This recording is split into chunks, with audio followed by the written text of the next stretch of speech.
سے کے متعلق چند باتیں عرض کرتا ہوں. اللہ کی ذات پر توکل کیسا؟ کچھ لوگ اس کا الگ غلط معنی سمجھ لیتے ہیں. توکل کا مطلب یہ ہے کہ سب چھوڑ چھاڑ کر کے بیٹھ جاؤ, اللہ ہی سب کرنے والا ہے. اس کا نام بھی توکل نہیں ہے. اللہ کی ذات پر یقین اور توکل کا مطلب اسباب کا سہارا لینا ہے, لیکن یقین اس کی ذات سے رکھنا. ایسا نہیں ہے کہ گھر میں بیٹھ کر کے آپ یہ سوچیں کہ بچہ ہو جائے گا, اکیلے بیٹھے ہیں, اللہ تبارک و تعالیٰ ہے, لیکن اس نے جو اسباب بنایا ہے ان اسباب کا سہارا لینا ہوگا. تم گھر میں بیٹھ کر کے یہ سوچتے رہو روٹی آئے گی منہ میں چلی جائے گی, نہیں. روٹی کو گزرنے کے لیے جتنے اسباب کی ضرورت ہے ان اسباب کا سہارا لینا ہے. ہاتھ پیر چلاؤ, پھر اللہ کی ذات پر بھروسہ کرو. ایک صحابی آئے, حضور صلی اللہ علیہ وسلم سے عرض کیا میرے پاس ایک اونٹنی ہے, اس اونٹنی کو کھمبے سے باندھ کر کے اللہ پر بھروسہ کروں یا اس کو کھلا چھوڑ کر کے, کیونکہ کھلا چھوڑنے سے اونٹنی واپس نہیں آتی, ایک بار وہ ہاتھ سے جائے تو وہ بھٹک جاتی. اونٹ کے بارے میں نبی پاک صلی اللہ علیہ وسلم نے ارشاد فرمایا نہیں, اس کی رسی کو کھمبے سے باندھو اور پھر اللہ کی ذات پر بھروسہ رکھو. بیمار ہو گئے, بخار آیا, سردی ہے, سر میں درد ہے, پیٹ میں درد ہے, اللہ شافی کافی ہے, یقین ہے ہمیں کہ اللہ ہی شفا دے گا, لیکن اس کا مطلب یہ نہیں ہے کہ بیمار ہو کر بستر پر سوئے رہیں, مجھے اللہ پر بھروسہ ہے وہی شفا دے گا. وہ شفا دے گا لیکن دوا تمہیں لینی ہوگی. دوا لو اور پھر یہ کہو دوا تو ذریعہ ہے, حقیقت میں شفا اللہ کی طرف سے. یہ توکل ہے, اس کو کہتے ہیں توکل اور یقین. جیسے آج کے حالات میں بہت سارے لوگ دوسرے درجے کا توکل کر کے بیٹھے ہوئے ہیں. جب ہم یا علماء بیان کرتے ہیں کچھ نہیں ہوگا اللہ کے اوپر سب چھوڑ دو, تو سارے لوگ شاید سب چھوڑ کر کے بیٹھے ہوئے ہیں, چاہے وہ نبی پاک کی عزت کا معاملہ ہے, چاہے اسلام کی بات آئے, چاہے قرآن کی بات آئے. لوگوں کو ایسا لگنے لگا ہے کہ اللہ کی ذات پر بھروسہ ہے, جو ہونا ہے وہیں سے ہوگا. ایسا نہیں. اگر اللہ کی ذات پر بھروسے کا یہی مطلب ہوتا تو 313 نہتے صحابہ کبھی بدر کے میدان میں نہیں آتے. وہ مدینے میں بیٹھ کر کے ہی کہتے اللہ پر بھروسہ ہے, اللہ فرشتوں کو اتارے گا. نہیں, ہاتھ پیر چلاؤ اور پھر اللہ کی ذات پر بھروسہ رکھو. ہاتھ پیر تمہارے سلامت ہیں تو اللہ تعالیٰ فرماتا ہے میدان میں اترو. یہاں تک کہ نبی مکرم صلی اللہ تعالیٰ علیہ وسلم سید الانبیاء ہیں, سید المعصومین ہیں. رسول پاک صلی اللہ تعالیٰ علیہ وسلم خود 160 کلومیٹر پیدل چل کر کے رمضان کے موقع پر بدر کے میدان میں آئے, اور سب تیاریاں ہو جانے کے بعد رات کے وقت بیٹھ کر کے دعا کرتے ہیں کہ اے اللہ ہماری جانب سے جو کچھ کرنا تھا ہم سب کر چکے, اب کامیابی دینا تیری ذات پر ہے, اب تیری شان پر ہے, اور اگر مولا اب بھی ہمیں کامیابی نہ ملی تو اس روئے زمین پر کوئی سجدہ کرنے والا نہ رہے گا. دیکھو نبی پاک صلی اللہ علیہ وسلم یہی دعا مدینے میں بھی کر سکتے تھے, یہی دعا اپنے گھر میں بیٹھ کر کے بھی کر سکتے تھے, اپنی مسجد میں بھی. نبی پاک صلی اللہ تعالیٰ علیہ وسلم نے توکل اور یقین یہ سکھایا ہے کہ پہلے عمل کرو اور پھر رب کی ذات پر بھروسہ رکھو. عزیزان گرامی وقار, آج اسی کی ضرورت ہے کہ جو یہ سوچ کر کے بیٹھا ہے کہ سب کچھ ویسی ہی ہو جائے گا. قرآن میں مولا تعالیٰ فرماتا ہے ان اللہ لا یغیر ما بقوم حتی یغیروا ما بانفسہم, بے شک اللہ تعالیٰ اس وقت تک کسی قوم کی حالت نہیں بدلتا جب تک وہ قوم خود اپنی حالت نہیں بدلتی.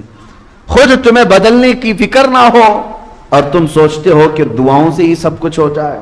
ایک بزرگ کے بارے میں ایسی بطور مزاح یہ بیان کیا گیا تھا کہ ان کی کھیتی باڑی تھی اور بڑے شریف مولانا صاحب تھے, کھیتی باڑی کرتے تھے اور بیٹھے رہتے تھے.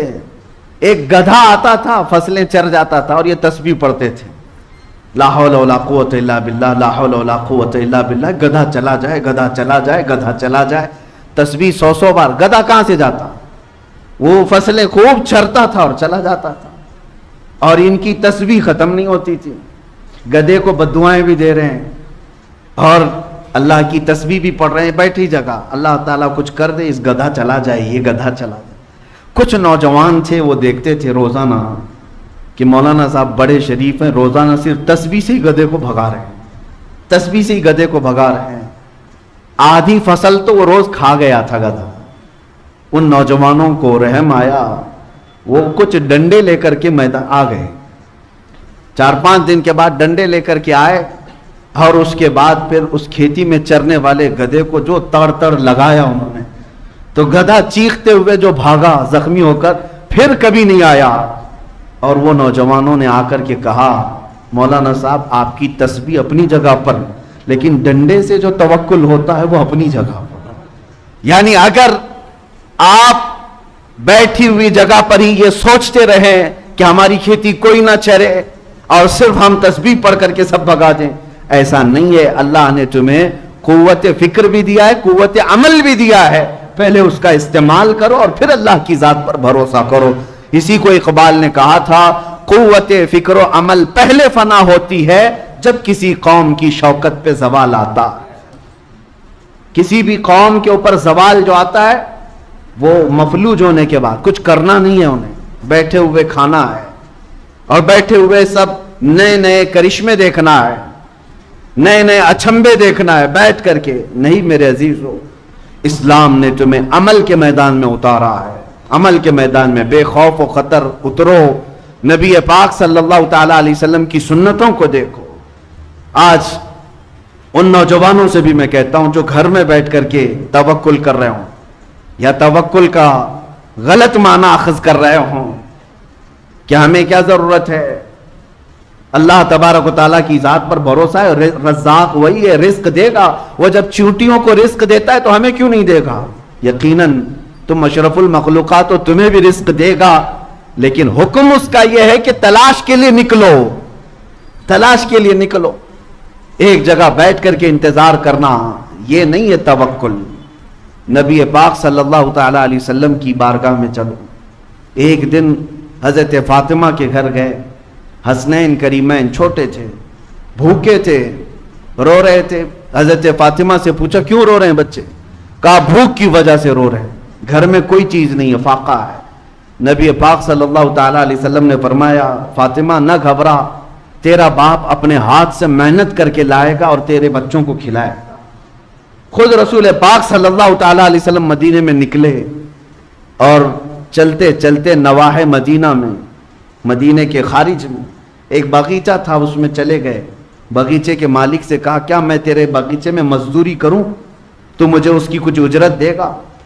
باغیچے کے مالک نے منظوری بھری، کہا کہ ٹھیک ہے میں تیار ہوں، مزدوری کر سکتے ہو۔ دیکھو میرے باغیچے کے درختوں کو پانی سینچنا ہے، پانی پلانا ہے، تم 1 ڈول پانی بھر کر کے ڈالو گے، میں 2 کھجوریں اجرت میں دوں۔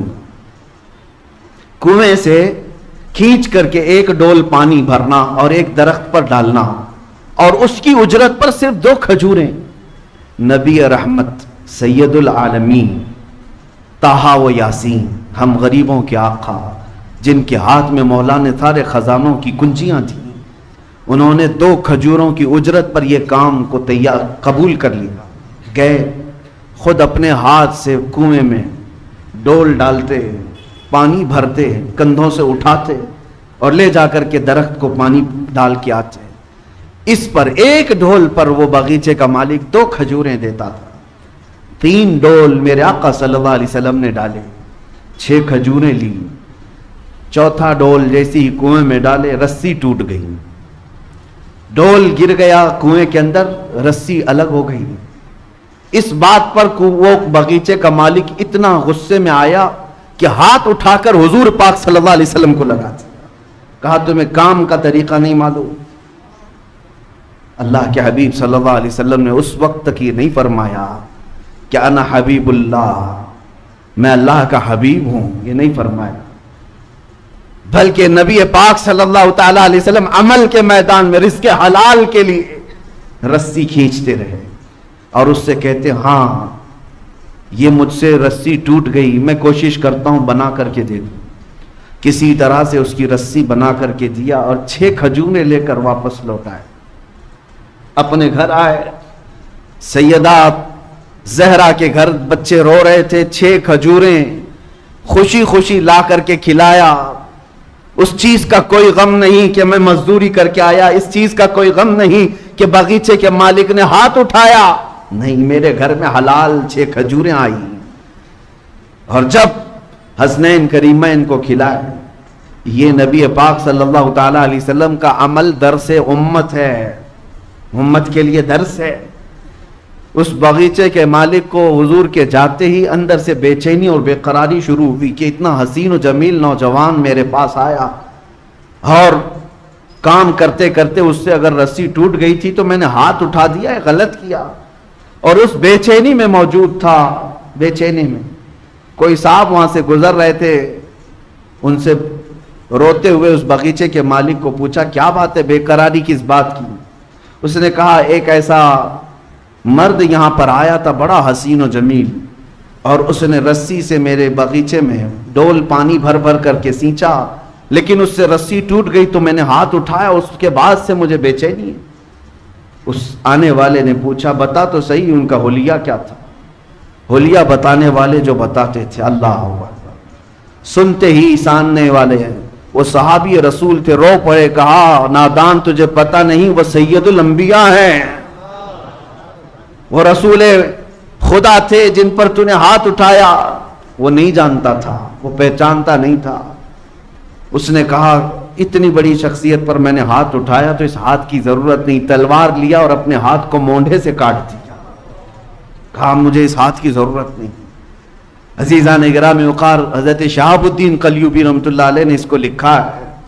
یہ اس لیے میں تمہارے سامنے عرض کر رہا ہوں کہ جو نوجوان اپنے گھر بیٹھ کر کے یہ سوچتے ہیں کہ سب اللہ کی طرف سے آ جائے گا, یا کبھی کاموں کو دیکھ کر کے یہ کہتے ہیں میرے سٹیٹس کے برابر کا کام نہیں ہے, یہ میرے سٹینڈرڈ کا کام نہیں ہے, ان نوجوانوں کے لیے بہت بڑا درس ہے جو پوری کائنات کے آقا و مولا جن کے ہاتھوں میں خزانوں کی کنجیاں ہیں, وہ کسی باغیچے میں مزدوری کر کے 2 کھجوریں لا سکتے ہیں. اے نوجوانوں, حلال کام کو کبھی ہلکا مت سمجھنا. آج بھی مدینہ طیبہ میں زیارتوں پر جاؤ تو ایک باغیچہ وہاں آج بھی موجود ہے جس کی زیارات لوگ کرواتے ہیں. وہ ایک یہودی کا باغیچہ تھا جس میں دن بھر مولا علی کرم اللہ وجہہ الکریم مزدوری کیا کرتے تھے, اور پھر وہاں سے بھی 2 درہم یا 3 درہم اس زمانے کے اجرت پر گھر لے کر کے آتے تھے. وہ شیر خدا, فاتح خیبر, اسد اللہ الغالب, اگر مزدوری کر کے باغیچے میں گھر چلاتے ہیں تو آج کے نوجوانوں کو کیا ہے؟ اسی لیے میرے عزیزو, توکل کا مطلب یہ ہے کہ عمل کرو اور اللہ کی ذات پر یقین رکھو, اللہ کی ذات پر یقین رکھو. اور اس بھروسے کا فائدہ اتنا بڑا ہے, اتنا بڑا. آج جو لوگ تذبذب کے شکار ہیں, کل کیا ہوگا, پرسوں کیا ہوگا, کچھ نہیں ہوگا. اگر تمہارا عمل بالکل اللہ اور اس کے رسول کی فرمان کے مطابق ہے تب پھر اللہ کے حوالے کر دو سارے کام. اب جیسے کچھ لوگوں کو گھروں میں بڑے ٹینشن ہیں, بڑے مسائل ہیں, روز ہمارے پاس یہ مسائل آتے رہتے ہیں. گھر میں برکت ختم ہو گئی ہے, اس کو دکھایا اس کو دکھایا تو بتاتے ہیں کہ کھڑکی یہاں نہیں ہونا چاہیے تھا, واستو پرکار سے گھر نہیں بنا ہے. ہاں, پورا کچن توڑ کر کے بنانا ہے, ٹوائلٹ اٹھا کر اتر رکھنا ہے.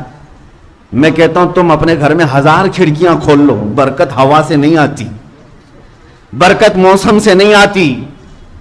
اللہ قرآن میں فرماتا ہے ما یفتح اللہ للناس من رحمت فلا ممسک لہا, اللہ جس کے لیے اپنی رحمت کھول دے اسے کوئی بند نہیں کر سکتا.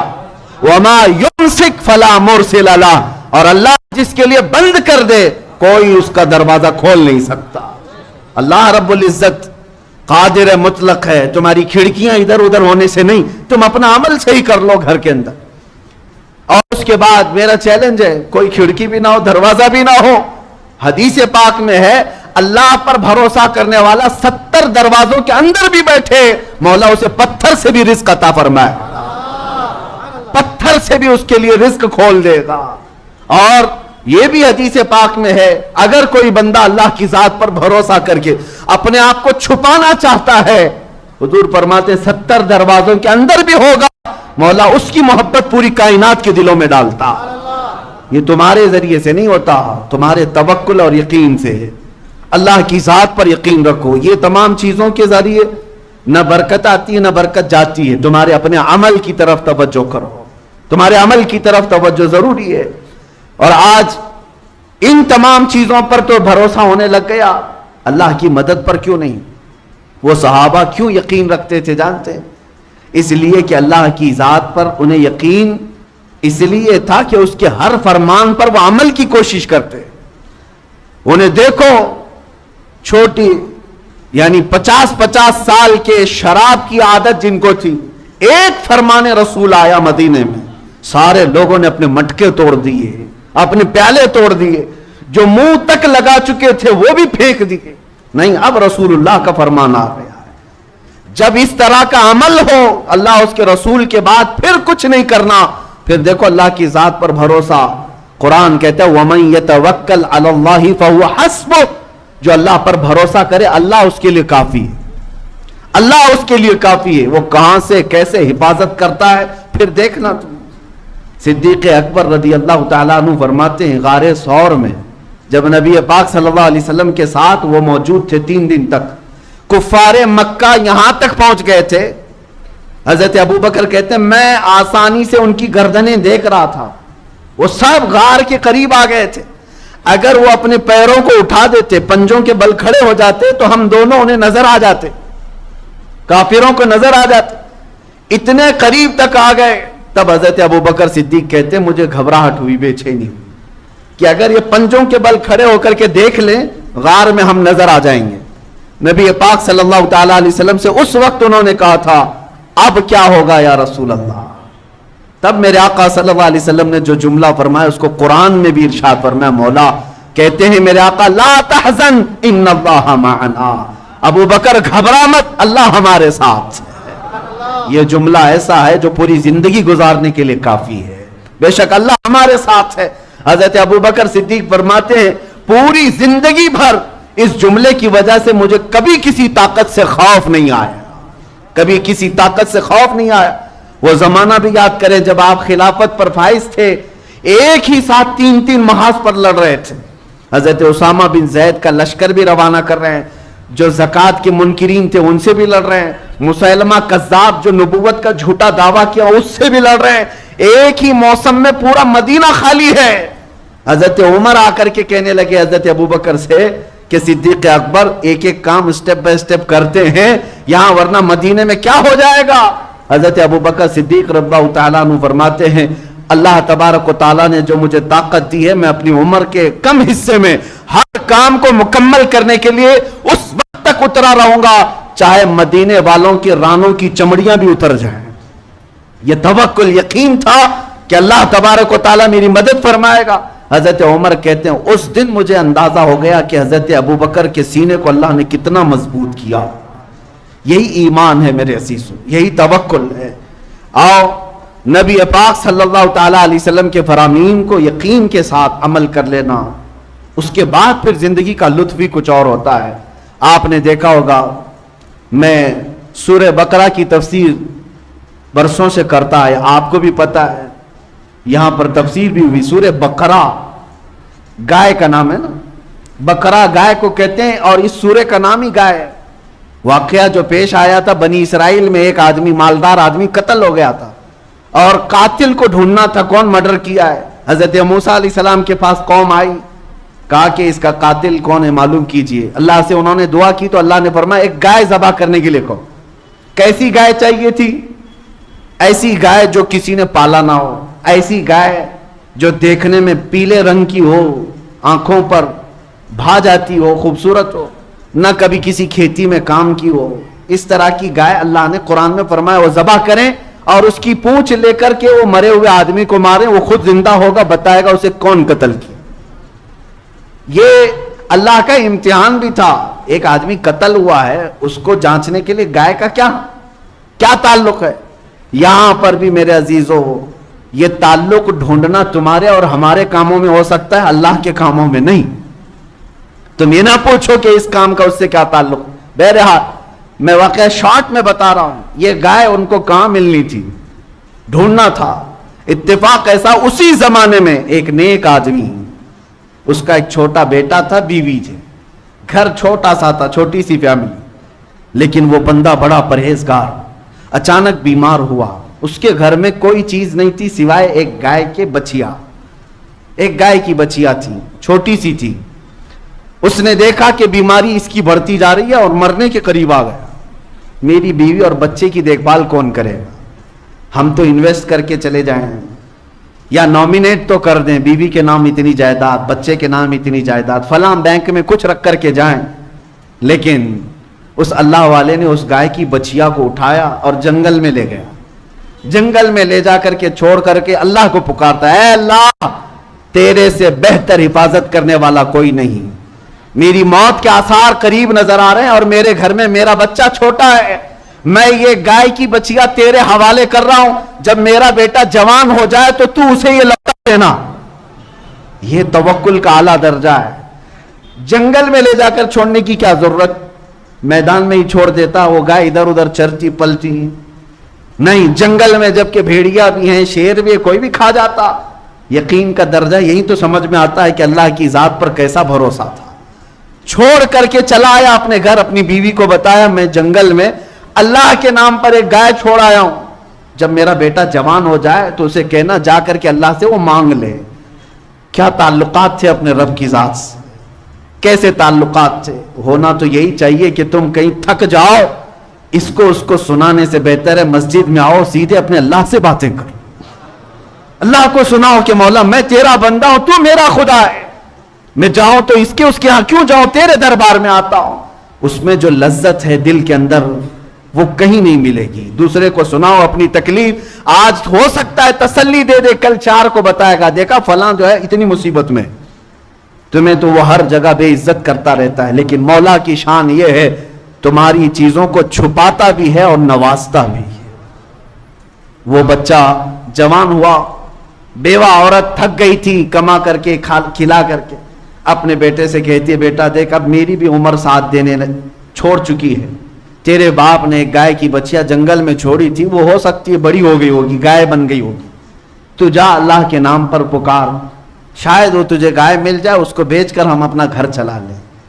یہ نوجوان جنگل میں گیا اور پکارنے لگا, یا رحمان, اے اللہ میں فلاں کا بیٹا ہوں, میرے باپ نے تیرے حوالے ایک گائے کی بچیا کی تھی اور تیری حفاظت میں چھوڑ کر گیا تھا, اب میں جوان ہو گیا ہوں, وہ گائے مجھے لوٹا دے. جنگل میں وہ پکار رہا تھا, اچانک دیکھا ایک بہت ہی صحت مند گائے اس کے سامنے آنے لگی. یہ وہی گائے تھی جو بالکل پیلے رنگ کی تھی, یہ وہی گائے تھی جو نہایت دیکھنے میں خوبصورت تھی اور نہ کسی کی پالی ہوئی تھی نہ کسی کی کھیت میں جوتی ہوئی تھی. یہ اس نوجوان کے ہاتھ میں آئی, لے آیا, ماں سے کہا گائے مل گئی, اور ماں نے کہا ٹھیک ہے جاؤ بازار میں بیچ دو اس کو. اللہ کی ذات پر ایک بندہ توکل کر کے گیا ہے, اپنے بیٹے کو اپنی گائے کی بچیا کو حوالے کر کے گیا, اور مولا بدلے میں کیا دیتا ہے لوگوں کو یقین نہیں ہے. کیا رب تعالیٰ اس کو لوٹا کر دیتا ہے؟ خالی گائے لوٹا کر دے دیا حفاظت کے ساتھ؟ نہیں, گائے جب آئی تو ماں نے کہا بازار میں بیچ دینا. کتنی میں؟ ماں نے کہا 6 درہم میں بیچ دو, اتنے ہمیں ضرورت ہے, لیکن جتنے پر سودا طے ہو جائے پہلے مجھ سے بات کرنا. وہ بازار میں گیا, 2 لوگ آئے, پوچھا کتنی قیمت ہے؟ کہا 6 درہم. اس لڑکے نے 6 درہم قیمت بتائی. خریداروں نے کہا نہیں ہم 12 درہم میں خریدیں گے. یہ تو پہلی مارکیٹ ہے, ڈبل میں سامنے والا خرید رہا ہے, گھٹا کر کے لیا جاتا ہے. تو نوجوان لالچ میں بیچ تو سکتا, مگر وہ ایک صالح کا بیٹا تھا. کہا میں اپنی ماں سے پہلے بات کروں گا پھر بیچوں گا. آیا, ماں سے کہا میں تو 6 میں تیار تھا لیکن سامنے والے 12 میں خریدنا چاہ رہے ہیں. ماں نے کہا ٹھیک ہے جاؤ اب 12 اس کی قیمت لگاؤ. وہ تو چلے گئے, دوسرے 2 آئے, کہا کتنے کی ہے؟ 12 درہم کی. انہوں نے کہا ہم 24 میں خریدیں گے, ہم 24 میں خریدیں گے یہ گائے کو. اس نے کہا نہیں میں اپنی ماں سے بات کر کے آتا ہوں. گیا اور ماں سے کہا عجب معاملہ ہے, میں 12 لگا رہا ہوں, وہ 24 مانگ رہے ہیں, 24 پہ لینا چاہ رہے ہیں. تو ماں نے کہا بیٹا اب کی بار جا قیمت مت لگا, جو آئیں گے خریدنے کے لیے ان کا ہاتھ پکڑ لینا اور پوچھنا میرے گائے کی کیا قیمت ہے تم ہی بتاؤ. ماں سمجھ چکی تھی, ماں سمجھ چکی تھی. بیٹے نے پوچھا ایسا کیوں؟ ماں نے کہا بیٹا وہ خریدار نہیں ہے, وہ اللہ کے فرشتے ہیں, وہ اللہ کے فرشتے ہیں جو ہماری ہدایت کے لیے آئے. یہ گیا اب کی بار جا کر کھڑا ہی تھا کہ پھر دو آئے. کہا گائے کتنے کی؟ یہ گیا ان کو پکڑ لیا اور کہا آپ ہی بتاؤ میرے گائے کی قیمت کیا ہے. ان لوگوں نے کہا اے نوجوان تیری گائے 6 درہم 12 درہم کی نہیں ہے، انتظار کر، ایک جماعت ابھی یہ گائے ڈھونڈنے کے لیے آئے گی، اسے ضرورت ہے اس گائے کی. اور قیمت کیا؟ کہا وہ جماعت جب آئے گی تو قیمت بتانا، اس گائے کی چمڑی اتار کر کے اس میں جتنا سونا چاندی بھر جائے وہ اس گائے کی قیمت. نوجوان ہکا بکا رہ گئے، کیا گائے کی یہ قیمت ہو سکتی ہے؟ انہوں نے کہا ہاں ہو سکتی ہے، اللہ جب دلانے پر آئے اس سے بھی زیادہ عطا کرے. اللہ کی ذات پر تیرا باپ بھروسہ کر کے گیا تھا نا، اللہ کی ذات پر چھوڑ کر گیا تھا، اور اللہ جب بدلے میں دیتا ہے تو صرف وہ چیز نہیں دیتا بلکہ اس سے کئی درجے گنا بڑھا کر کے عطا فرماتا ہے. میرے عزیزو، وہ جماعت آئی اور دیکھا گائے ہو بہو وہی ملی ہے جس کا ان کو حکم تھا. انہوں نے پوچھا یہ گائے ہمیں تو چاہیے. اس نوجوان نے کہا قیمت معلوم ہے؟ پوچھا کیا ہے؟ کہا اس گائے کو ذبح کر کے اس کی چمڑی بھر کے سونا چاندی. وہ سب ہکے بکے رہ گئے، اتنی قیمت؟ کہا اتنی قیمت ہے اس گائے. ان کو لینا ہی تھا. اب دیکھیں اللہ تبارک و تعالیٰ کے سارے کام مقدر پر کس طرح ہوتے ہیں. وہ جماعت اتنی کیوں فکر مند تھی؟ ان کو کیوں چاہیے تھا کہ وہ قاتل کون ہے پتا چلے؟ ایک آدمی کا مرڈر ہو گیا، مر گیا، اور قاتل کو ڈھونڈنے کے لیے اتنی فکر کیوں؟ وجہ یہ تھی کہ مرا ہوا آدمی اس کا مال تھا، اور مال کے لفڑے آپ کو پتا ہے، یا تو قاتل ہڑپنے والا تھا یا یہ جماعت ہڑپنے والی تھی کہ اس کا پیسہ ہم سب کو مل جائے. اب جا کر کے شارحین فرماتے ہیں وہ تیار تو ہو گئے قیمت دینے کے لیے، لیکن فیصلہ کیا کون دے گا یہ پیسہ؟ قاتل کو ڈھونڈنے کے لیے کس کا پیسہ لگایا جائے گا؟ تو طے یہ ہوا کہ مرا ہوا جو آدمی ہے اسی کے پیسوں سے یہ خریدا جائے. اب جا کر کے انہوں نے اس مرے ہوئے آدمی کی پراپرٹی جائیداد سب جمع کی، تب جا کر کے اتنی ہی قیمت بنی جتنا اس گائے کی کھال میں سونا چاندی ہے. لالچ کرنے والوں کو ان کا انجام، یعنی وہ قاتل، یہ انہوں نے قیمت دے دی، گائے خرید لی، ذبح کر کے پونچھ ماری، اور وہ یقیناً زندہ ہوا مرا ہوا آدمی، اور اٹھا اور اس نے کہا میرا چچیرا بھائی مجھے مارا تھا، وہ قاتل ہے. وہ بھی گرفتار ہوا، مال بھی گیا، اور وہ خالی ہاتھ رہے. لیکن اللہ کی ذات پر ایک صالح بندہ جو توکل کر کے گیا تھا، جنگل میں بچیا چھوڑ گیا تھا، مولا کریم نے بچیا تو اس کو واپس دلائی، لیکن ظالموں کو ان کے کام کے انجام تک پہنچا کر صالحین کے گھر کو اللہ تعالیٰ آباد بھی فرماتا ہے. اسی لیے حدیث پاک میں اگر تمہارا باپ اللہ کی ذات پر توکل کرتا ہے تو 7 نسلوں تک اللہ اس کا فائدہ پہنچاتا ہے. صالحین اگر گھر میں ہو 7 پشتوں تک اس کا فائدہ ہوتا ہے. اللہ کی ذات پر ایک صحابی تجارت پر جا رہے تھے، ان کی بیوی حاملہ تھی.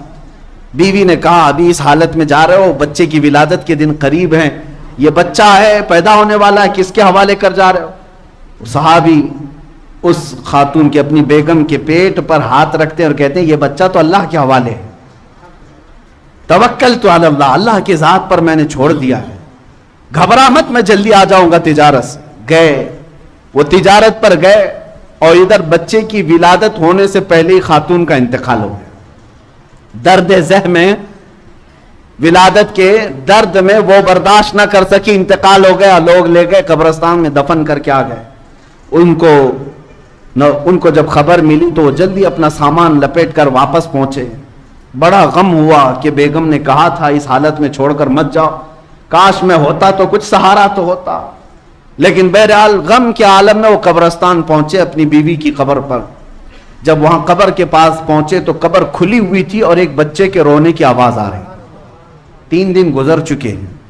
اب انہوں نے قبر کی مٹی ہٹائی تو دیکھا ایک صحت مند بچہ وہاں پر ہاتھ پیر مار رہا ہے اور چیخ رہا ہے، اور ان کی بیوی کی لاش بھی موجود ہے. انہوں نے بچے کو اٹھایا اور پوچھا یہ بچہ اس قبرستان میں قبر میں کہاں سے؟ غیب سے ندائی، اے بندے کیا جانے کے وقت تو نے اس بچے کو ہمارے حوالے نہیں کیا تھا؟ اس کی حفاظت اللہ تعالیٰ نے فرمائی تیرے آنے تک عزیزان گرامی وقار، اللہ کی ذات پر توکل اور یقین کرنے والے بندوں کو اللہ کبھی تنہا نہیں چھوڑتا، کبھی انہیں ضائع ہونے نہیں دیتا، امتحانات کی گھڑیوں سے گزارتا ہے، مگر اللہ ہر گھڑی تمہارے ساتھ ہے۔ قرآن میں اللہ فرماتا ہے کان حقا علینا نصر المؤمنین، ہم نے اپنے اوپر لازم کر لیا ہے کہ ایمان والوں کی مدد کریں گے، ایمان والوں کی مدد کریں گے۔ تمہیں کس قدر یہاں پر فراوانی ہے، تم نے کبھی اندازہ کیا؟ اس رحمان کے جلوے تم نے دیکھے اس کائنات کے اندر؟ پیدا ہونے سے لے کر موت تک وہ ہماری حفاظت فرما رہا ہے ہر گھڑی، اور اس کے سجدوں میں، اس کی عبادتوں میں جو تم نافرمانی کرتے جا رہے ہو، قیامت کے دن بڑا پچھتاوا ہوگا، بڑا پچھتاوا ہوگا۔ بلکہ بعض بندوں کا حال یہ ہے قیامت کے دن، وہ یہ کہیں گے شاید ہماری زندگی میں کوئی سکھ نہ ملتا، صرف دکھ میں ہی گزار رکھتے، تب بھی مولا اچھا ہوتا کہ تیری یاد میں تو رہتے۔ آج جو یاد نہیں کیے تھے دنیا میں وہ پچھتا رہے ہوتے ہیں قیامت کے دن، اللہ کو یاد نہیں کیے تھے وہ پچھتا رہے ہوتے ہیں، میرے پاس خالی وقت تھا میں یاد نہیں کیا، میرے پاس ٹائم تھا میں سجدہ نہیں کیا اس کی بارگاہ میں۔ قیامت کے دن سجدوں والوں کو دیکھ دیکھ کر کے تم رشک کر رہے ہوں گے، اللہ اللہ کرنے والے بندوں کو دیکھ کر تم رشک کر رہے ہوں گے، بلکہ قرآن میں ہے تم پوچھو گے کہ اے اللہ ایک ساتھ کے لیے ہمیں لوٹا دے، نورد ونعمل، ہم عمل کر کے آئیں گے، ایک منٹ کے لیے تو ہمیں دنیا میں لوٹا دے، ہم عمل کر کے آئیں گے، تجھے راضی کر کے آئیں گے۔ رب تعالیٰ فرماتا ہے کہ نہیں، وقت مکمل ہو چکا، تم دارالعمل سے آ چکے ہو، آج تمہارے سامنے میں یہ باتیں صرف تمہیں بیدار کرنے کے لیے کہہ رہا ہوں۔ اے نوجوانوں، تمہارے پاس اللہ نے طاقت عطا کی ہے، قوت موجود ہے، اور اس کے باوجود اگر اس کے فرامین سے اس کے فرامین سے پشت پناہی کرتے ہو اور روح گردانی کر کے بھاگتے ہو، تو میں نے دیکھا ہے، ایک کینسر ہاسپٹل میں گیا تھا، کینسر کے مریضوں کو دیکھ کر کے دعا بھی کرتے ہیں اور اللہ کی ذات پر پھر شکر بھی ہوتا ہے کہ مولا حد تک سلامت رکھا ہے۔ اس بندے کے پیچھے گردن کے پاس کوئی پھوڑی ہے، سر اٹھاؤ تو پیپ بہنے لگ جائے، کئی دنوں سے نہ موت آتی ہے نہ علاج مکمل ہوتا ہے، اس پھوڑی کی بیماری میں بڑی تکلیف میں۔ لیکن ایک جملہ مجھے یاد آتا ہے، اس آدمی کا جب عیادت کے لیے گئے تھے تو کہا کہ مولانا اتنی دعا کر دیجئے کہ میرا سر اٹھے اور ایک بار سجدہ کر لے، مجھے سجدہ کرنے کی بھی طاقت نہیں رہ گئی۔ میرے عزیزو، اس کی خواہش ہے، لیکن میں نے محسوس کیا کہ جن کے سر اللہ نے سلامت رکھے، نہ کوئی پھوڑی نہ کوئی زخم، اور سر اکڑائے ہوئے دنیا میں گھوم رہے ہیں، کل کو اگر تمہیں کوئی چیز ہو جائے ترستے رہ جاؤ گے کہ مجھے سجدہ کرنے کی طاقت بھی نہیں رہے گی، ترستے رہ جاؤ گے۔ تمہیں اندازہ نہیں ہے میرے عزیز ہو، کچھ لوگوں کو ہم نے بستر پر دیکھا ہے زبان بھی ہلنا بند ہو چکی ہوتی، زبان بھی نہیں ہل پاتی، اور ان کی شدت سے یہ خواہش ہوتی ہے زبان ہلے تو اللہ اللہ کروں، اس کے علاوہ کوئی ہے ہی نہیں ذات جو ہمیں ان تمام چیزوں سے نجات دے دے۔ اسی لیے کہا بزرگوں نے حاسبوا قبل ان تحاسبوا، اپنا حساب خود کر لو اس سے پہلے کہ تمہارا حساب شروع ہو جائے، تمہارا حساب شروع ہو جائے اس سے پہلے تم عمل میں آ جاؤ۔ اور بزرگوں نے یہ فرمایا آج پوری زندگی بھر مولا اینی ٹائم راضی ہے، اینی ٹائم کہ تو بندہ آ کر مجھ سے صلح کر لے، بندہ آ کر مجھ سے صلح کر لے، لیکن بندہ اکڑتا ہے، اسے صلح نہیں کرنا ہے۔ حضرت بہلول دانا کے متعلق یہی تو کہا گیا کہ وہ ایک چوک پر بازار میں بیٹھے ہوئے تھے، خلیفہ کا گزر ہو رہا تھا، پوچھا کیوں بیٹھے ہو بابا؟ کہا بندے مولا سے روٹھے ہوئے ہیں، ان کو راضی کر رہا ہوں، آ جاؤ، اللہ راضی ہے، جلدی آ جاؤ، کوئی میری بات نہیں سنتا۔ ایک دن قبرستان میں بیٹھے ہوئے تھے، خلیفہ نے پوچھا یہاں کیا کر رہے ہو؟ کہا بندے تو مان گئے مگر وہ نہیں مانتا، مرنے کے بعد تو ہر کوئی مان رہا ہے، اب رب تبارک و تعالیٰ کو منانے لگا ہوں۔ تمہارے پاس ابھی بہت غنیمت کا وقت موجود ہے، موت سے پہلے بہت غنیمت کا وقت موجود ہے۔ 5 چیزیں میں ذکر کر کے اپنی گفتگو کو سمیٹتا ہوں۔ میرے آقا صلی اللہ علیہ وسلم کی ایک حدیث ہے، اللہ کے حبیب صلی اللہ تعالیٰ علیہ وسلم ارشاد فرماتے ہیں 5 چیزیں آنے سے پہلے غنیمت جانو۔ کون سی؟ اللہ کے حبیب صلی اللہ علیہ وسلم فرماتے ہیں شبابک قبل حرمک، اپنی جوانی کو غنیمت جانو بڑھاپا آنے سے پہلے. جوانی ہے آج، بڑھاپا آنے سے پہلے اس کو غنیمت جانو، عمل کر لو. دوسری چیز میرے آقا صلی اللہ علیہ وسلم فرماتے ہیں اپنی صحت کو غنیمت جانو بیمار ہونے سے پہلے. بیماری میں پھر تم کچھ نہیں کر پاؤ گے، صحت کو غنیمت جانو.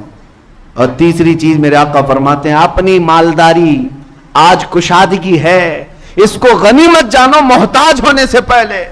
فقیر ہو جاؤ گے اس کے بعد کچھ نہیں کر سکو گے. چوتھی چیز میرے آقا فرماتے ہیں آج ہو سکتا ہے فراغک قبل شغلک، یعنی تم فارغ الحال ہو. آج ان نوجوانوں سے کہتا ہوں ابھی ان کے اوپر کوئی ذمہ داریاں نہیں آئی، تمہارے مشغول ہونے سے پہلے اپنے فارغ وقت کو غنیمت جانو. اس میں بہت کچھ کر سکتے ہو، بعد میں پھر تنگیاں آئیں گی. ہم محسوس کرتے ہیں ذمہ داریاں کیسے بڑھتی چلی جاتی ہیں اور اس کے بعد وقت کیسے ختم ہو جاتا ہے. نوجوانوں کو احساس نہیں ہوتا ان کے پاس کتنا وقت باقی ہے، نہ بیوی کا نہ بچوں کا، کسی کا نہیں ہے، چھوٹے موٹے کام ہیں، لیکن اس کو یہ انجوائمنٹ میں گزار رہے ہیں. رات بھر گیم کھیلتے ہوئے، رات بھر انٹرنیٹ سرچ کرتے ہوئے تم اپنے فارغ وقت کو برباد کر رہے ہو. جب تم مشغول ہو جاؤ گے یہ دن یاد کرو گے وہ دن اچھے تھے. غنیمت جانو. پانچویں چیز جو سب سے بڑی ہے میرے آقا صلی اللہ علیہ وسلم فرماتے ہیں جوانی کو بڑھاپے سے پہلے، صحت مندی کو بیماری سے پہلے، مالداری کو محتاجی سے پہلے، فارغ الحالی کو مشغولی سے پہلے، یہ سب اپنی جگہ پر، لیکن زندگی کو غنیمت جانو موت آنے سے پہلے. ہو سکتا ہے بیماری میں کچھ کام کر لے جاؤ گے، بڑھاپے میں کچھ کام، لیکن موت آنے کے بعد تو کچھ نہیں ہو سکتا. سارے اعمال منقطع کر دیے جائیں گے، سب ختم ہو جائے گا. عزیزان گرامی وقار، اللہ تبارک و تعالیٰ نے جو تمہارے پاس وقت عطا کیا ہے اس وقت کا استعمال کرو، یوٹیلائز کرو اس کو، اور اس کو برباد نہ کرو. میں ان نوجوانوں کو ایک درس دینا چاہوں گا جنہوں نے اپنے آپ کو ہلاک کر دیا، اپنے آپ کو برباد کیا. تمہیں حدیث پتہ ہے قیامت کے دن میدان محشر میں کتنی لوگ ہوں گے اللہ بہتر جانے. آدم علیہ السلام سے لے کر قیامت تک پیدا ہونے والا ہر ایک وہاں جمع ہوگا. اور رسول پاک صلی اللہ علیہ وسلم ارشاد فرماتے ہیں اس وقت تک کسی کو پاؤں ہٹانے کی اجازت نہیں ہوگی جب تک رحمان کا یہ سوال پورا نہیں ہوتا. اللہ تبارک و تعالیٰ کی طرف سے 5 سوالات ہوں گے، ان میں پہلا سوال کا جواب جب تک نہیں دے گا کوئی پاؤں نہیں ہٹا سکے گا. صحابہ نے پوچھا یا رسول اللہ کیا سوال ہوگا؟ حضور فرماتے رب تعالیٰ سب سے پہلے پوچھے گا میں نے تجھے جوانی دی تھی کہاں کہاں خرچہ کیا. یہ پہلا سوال ہے، اور اس سوال کا جواب دینے کے لیے لوگوں کو 500 سال لگ جائیں گے. کوئی 300 سال، کوئی 400 سال، 500 سال لگ جائیں گے. جواب دیتے رہو کہاں کہاں خرچہ کیے. آج اگر میں کھڑا ہو کر کے آپ سے پوچھوں تو گھنٹے لگ جائیں گے. تو پورا دن کا حساب بتاؤ، پورا دن کیا کیا کیے. تمہیں پوری زندگی کا پوچھا جا رہا ہے. اسی لیے میرے عزیزو اپنے آپ کو جنہوں نے برباد کیا، اپنے آپ کو جنہوں نے تباہ کیا، وہ قیامت کے دن صرف اور صرف رسوائی اور ذلت کے علاوہ کچھ نہیں دیکھیں گے. آج بھی وقت ہے اٹھو وگرنہ حشر نہ ہوگا پھر کبھی، دوڑو کہ زمانہ چال اپنی چل گیا. عزیزان گرامی وقار، مجھے یہ کچھ باتیں دہلا دیتی ہیں. تم نے اپنے آپ کو تباہ کیا، کسی کی نہیں سنی، کسی کی نہیں سنی. تم نشے میں اپنے آپ کو برباد کرتے رہے. لیکن جانتے ہو کئی ایسے ہیں، میں جنازوں پر شریک ہوا، ان کی چھوٹی بچیاں چھوٹے بچے روتے رہ گئے، باپ بڑی جوانی میں چلا گیا. کیوں گیا؟ اپنے آپ کو نشہ میں برباد کر کے خود ہی مر گیا. لیکن ان بچوں سے ہمیشہ کے لیے باپ کا سایہ ختم. گھر میں بیٹھی ہوئی عورت کو بیوہ کر کے چلا گیا. تجھے پتا ہے موت تو اپنے وقت پر آتی ہے، لیکن خودکشی کرنے والا یہ جہنمی ہے. اپنے آپ کو تباہ و برباد کرنے والا جہنم میں جا رہا ہے. نوجوانوں کچھ تو سوچو. جس بچے کو اگر ہم یہ کہیں کہ بیٹا آ جا اللہ کی طرف، تو اسے یہ لگتا ہے ہمارے اپنے کرنے سے کسی کو کیا فرق پڑتا ہے، پیسہ میرا ہے، وقت میرا ہے، لائف میری ہے. نہیں، تمہیں پتا نہیں تم سے کتنی زندگیاں جڑی ہوئی ہیں. تمہارے ماں کی، تمہارے باپ کی، تمہاری اولاد کی، تمہارے بھائی بہنوں کی، سب کی زندگیاں تمہارے ساتھ جڑی ہوئی ہیں. تمہیں درد ہوتا ہے تو پورے خاندان کو درد ہوتا ہے، سب کو تکلیف ہوتی ہے. اس لیے نوجوانوں سے میں کہوں گا تمہارے پاس جو وقت ہے اس کو اپنے آپ کو برباد کرنے میں صرف نہ کرو. آؤ اللہ کی طرف. ایک نوجوان کی بات بتا کر کے میں ختم کرتا ہوں. اللہ کی ذات پر جب کسی کو یقین آتا ہے تو مولا جیتے جی جو اسے انعام عطا کرتا ہے. بغداد میں ایک نوجوان تھا, بڑے پیسے والا, بہت مالدار تھا, بہت پیسہ تھا, لیکن اس پیسے کا استعمال کہاں کرتا؟ عیاشی میں. کبھی شراب خریدے, کبھی جوے پر جائے, اور کبھی عورتوں کے مزے لیتا رہے. یہی اس کا روز کا کام تھا. لیکن اس کی عادت یہ تھی کہ جو کرتا تھا اپنی ڈائری میں لکھتا بھی رہتا تھا. بے حیا, جو کیا اس کو لکھ کر کے بھی رکھے, آج میں نے اتنی عیاشی کی ہے, آج یہ کیا, آج زنا کیا, آج فلاں کیا, ڈکا, سب کچھ. ایک دن بازار گیا, ایک عورت اسے پسند آئی. اس کو کہا کیا میرے گھر چلے گی, آج پیسہ دوں گا. تیار ہو گئی, اس عورت کو لے آیا. پیسے پر آج کی رات گزارنی ہے, اس کو بدکاری کرنی ہے. عورت کو گھر لے آیا, اور جیسے اس کی عادت تھی عیاشی کی, گھر کو سجایا ہوا تھا, بند کیا. اس خاتون کو اپنے کمرے میں بلایا. جیسے ہی وہ عورت آئی تو اس کا پورا بدن کانپ رہا تھا. وہ عورت پیلی پڑی ہوئی تھی. پوچھا کیا بات ہے, کس بات کا بخار ہے تجھے, تکلیف ہے؟ وہ عورت کے آنسو چھلک پڑے. کہا میں فاحشہ اور طوائف نہیں ہوں, میں بدکار نہیں ہوں, میں ایک بیوہ خاتون ہوں. میرے 3 بچے پچھلے 4-5 دن سے بھوکے ہیں. مجھے کوئی مارکیٹ میں کام بھی نہیں دیتا. میں کام کر کے بچوں کو کماؤں, کھلاؤں. آج شدت بھوک کی وجہ سے بازار میں کھڑی تھی اور تو آ گیا. میں نے سوچا تیرے ساتھ چلی جاؤں, کچھ پیسہ مل جائے, بچوں کو تو کھلاؤں. لیکن جب تو اس کام کے لیے ابھار رہا ہے تو میں نے آج تک اپنا دامن صاف رکھا تھا. مجھے ڈر یہ آ رہا ہے کہ اللہ دیکھ رہا ہے, میرا رب دیکھ رہا ہے, میں اس کے سامنے بے ستر کیسے ہو جاؤں. اس خاتون کے جملے اس کے سینے پر ایسے لگنے لگے, ایسے لگنے لگے. اس نے کہا اللہ کی پناہ, جس کے گھر میں کھانے کو 4 دن سے کچھ نہیں, وہ اللہ سے اتنا ڈر رہی ہے, اور میرے گھر میں رزق کی فراوانی ہے اور پھر بھی میں اللہ سے نہیں ڈر رہا. یہ کیسی بات ہے. اس کا دل بدل گیا, رونے لگا کہ میں بہت بڑا نکما, بہت بڑا کمینہ, بہت بڑا گنہگار. اس خاتون سے کہا مجھے معاف کرنا, میں تیرے جسم کو چھوں گا بھی نہیں, اور تو اپنے یتیم بچوں کے لیے جتنا لے جا سکتی ہے لے جا میرے گھر سے. اس کو دیا اور رخصت کیا. گھر بند ہونے کے بعد بے چینی بڑھ گئی, بے قراری اتنی بڑھی. گناہوں کی بے قراری بہت بڑی ہوتی ہے. یہ بے چینی جو داغ دھبے لگا چکی ہے انسان کو کچو کے دیتی رہتی ہے. روتا رہا روتا رہا. اس کے بعد اللہ سے کہتا ہے کہ اے اللہ, میں معاف کیے جانے کے قابل اگر نہیں تو آگ بھیج دے اور مجھے جلا دے, اس لیے کہ اتنے گناہ کر چکا ہوں. لیکن میرے عزیزوں, وہ مولا ہمارا خالق بھی ہے اور رحمان بھی ہے, وہ ستار بھی ہے, غفار بھی ہے. روتا رہا. اس کے بعد سوچا کہ ساتھ چھوڑ کر کے نکل جاؤں, اور گیا. وہ اپنی ڈائری اٹھایا جس میں روز کے کرتوت خود لکھتا تھا. کہا آج پھاڑ کے پھینک دوں, اس کے بعد سے مجھے کچھ کرنا ہی نہیں, جینا ہی نہیں. جا کر کے اس نے وہ ڈائری اٹھایا, پنے پلٹ کر کے دیکھ رہا ہے تو کسی میں کچھ لکھا ہوا ہے ہی نہیں, سارے سفید ہیں. جو برسوں سے اپنے گناہ لکھ رہا تھا وہ سب صاف ہیں, کچھ نہیں ہے. وہ گھبرایا, ادھر ادھر تلاشا, اس کو کیا ہو گیا. غیب سے ندا آئی, جب کوئی دنیا چھوڑ کر ہمارے پاس آتا ہے, دنیا کی کتاب کو جب ہم مٹا سکتے ہیں, اس کے نام اعمال سے بھی سارے سیئات کو بدل سکتے ہیں. رب تبارک و تعالیٰ کی ذات پر جب بندہ یقین کر کے آتا ہے تو مولا اس کی پچھلی زندگیاں سب معاف کر کے اسے ایک صحیح زندگی عطا کرتا ہے. آج میں یہی دعوت دینا چاہتا ہوں, گھبراؤ مت, نا امید نہ ہو, پریشان مت ہو. اگر ہم سے خطائیں ہوئی ہیں سب چھوڑ کر کے آؤ, وہ رحمان کے دروازے ابھی کھلے ہیں. اس کا توکل کا دروازہ بہت بڑا ہے. وَمَن يَتَوَكَّلْ عَلَى اللَّهِ فَهُوَ حَسْبُهُ, جو اللہ پر بھروسہ کر لے اللہ اس کے لیے کافی ہے. قرآن کہتا ہے فَإِن تَوَلَّوْا فَقُلْ حَسْبِيَ اللَّهُ, اگر لوگ منہ پھیر لیں اے رسول آپ کہہ دیں اللہ میرے لیے کافی ہے. قرآن میں اللہ نے سکھایا حسبنا اللہ ونعم الوکیل, نعم المولا ونعم النصیر. جن لوگوں نے کہا اللہ ہمارے لیے کافی ہے, کیا ہی بہترین مددگار ہے, کیا ہی بہترین وکیل ہے. اللہ فرماتا ہے اللہ ان کی ہر بری چیز کو اچھائی میں بدل دے گا, ان کی ہر تکلیف کو اللہ تعالیٰ آسانی میں تبدیل کر دے گا. اور رب تعالیٰ کی بارگاہ میں دعا کرتا ہوں مولا کریم ہماری ٹوٹی بکھری ہوئی زندگیوں کو اچھائیوں میں تبدیل فرما دے، ہمارے سیئات کو حسنات میں تبدیل فرما دے۔ ہم نے اپنے پیروں پر جو کلاڑیاں ماری ہیں اے قدیر و جبار خدا ان زخموں کو تو سی دے، اے اللہ ہمارے گناہوں کے دھبوں کو تو صاف کر دے مولا، ہم سے اور ہماری خطاؤں سے اتنی دوری پیدا کر جتنا مشرق و مغرب کے درمیان دوریاں ہیں۔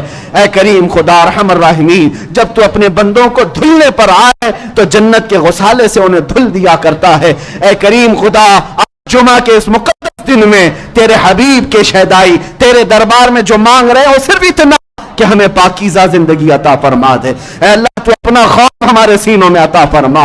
اے کریم خدا ہمیں ناجائز حرکتوں سے محفوظ کر دے، بے حیائی اور خرافات سے محفوظ کر دے۔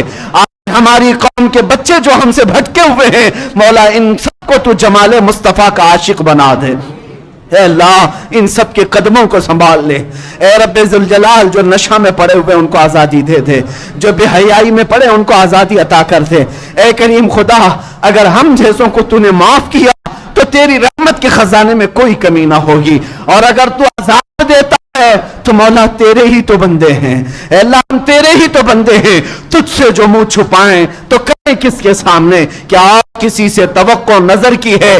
مولا تو نے فرمایا جب میرا بندہ مجھے مصیبت میں پکارتا ہے میں اس کی پکار کو سنتا ہوں۔ مولا دیکھ ہم سے زیادہ مصیبت میں کون ہے اور تجھ سے زیادہ رحم کرنے والا کون ہے؟ یا ارحم الراحمین، یا ارحم الراحمین، یا ارحم الراحمین، اغفر ذنوبنا فإنك غفار الذنوب۔ وصلی اللہ تعالی علی خیر خلقہ محمد وآلہ واصحابہ اجمعین برحمتک یا ارحم الراحمین۔